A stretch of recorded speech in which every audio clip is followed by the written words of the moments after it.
Let me just say this. A new trailer for Texas Chainsaw Massacre is a win.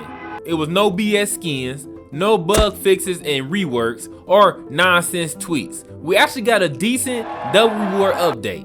We got a new family member and a new victim. Now I was just surprised at the next person that Gun released such a big thing without much warning. It was refreshing to see, honestly, because I really had this game on the back burner. The content pass right now is not worth the money at all, but the trailer showed that this could be the turning point where the content pass could start bearing some fruit. Alright, enough with the chick chat.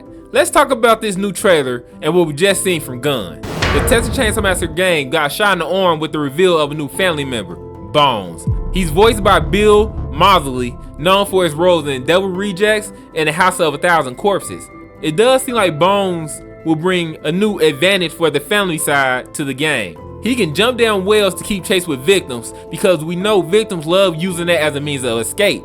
And he also can slide through walls in a crack, which give him more dynamic. I like this because it gives family mains another option outside of Hitchhiker and Sissy. Neither one of those two do much damage. I believe Bones is meant to fill that gap. But that's not all. Bones brings a new level of strategy because it seems that he can plant some type of motion trigger bombs, creating traps for unsuspecting victims that's running around not paying attention, such as myself. His skill set promises to shake up the gameplay strategy for both killers and survivors though. This trailer was definitely worth it, and if you haven't seen it, definitely go watch it. Bones could be the next OP family member, just like Hans and Nancy once was. TCM also gave us a new victim to look forward to on December 12th. His name is Wyatt, and he's being voiced by Skeet Ulrich. If you are a die-hard horror fan, then you should recognize him as Billy Loomis from the iconic Scream franchise. I like the way Gunn is bringing in real-life horror actors, voicing the new additional characters to the game. I think it brings more realism to it. So this Wyatt character is still a bit of a mystery, and it will be interesting to see some of his background once he is introduced into the game. What we do know so far from what was shown in the trailer, it seems like he'll be a good addition to the victim roster. He has the ability to throw knives that can stun family members and aid in a getaway and help other victims in need. This throwing knife ability could be a special, which means we could see the addition of knives just like Sissy and Virginia have those powder refill stations.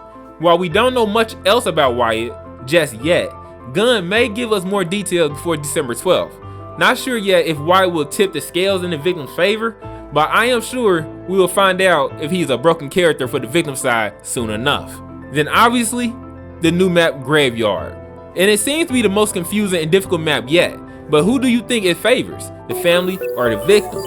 I know there was a lot of walls and pathways that are out of the family line of sight, which will make it much easier for victims to maneuver around the map, which is a bad thing for the family members. You have what look like 3 different parts of the map. There's the basement, the graveyard, and the church. I didn't see too many nugget alarms except in this one shot, so the family may have to listen for the puddles that will be throughout the map due to the rain. One thing for sure is that it will take time to learn these maps from both sides. If I had to compare this map to an existing map, it would be Slaughterhouse because that's one confusing ass basement to maneuver. And when you get up top, it's still a maze. Graveyard, I believe, is going to mimic the exact same concept. The most popular route taken by the victims, in my opinion, would be the trench-like tunnel that keeps victims out of family member sight. But I do believe this trailer truly feels like a turning point for Texas Chainsaw Massacre Game. It still have a little bit of audience, and hopefully it can capitalize on that. Bringing in some new life to the game is what we've been wanting. From Bones and Wyatt to the new Graveyard map, there is so much to look forward to on December 12th. And it can be just what the game needs to start giving it some momentum. Let me know in the comments what you're most excited about and if you think these updates will help the game a little bit more. Don't forget to hit that like button, subscribe to the channel, and turn on notifications so you don't miss out on more Texas Chainsaw Massacre Game. Welcome to Mr. Unleashed World.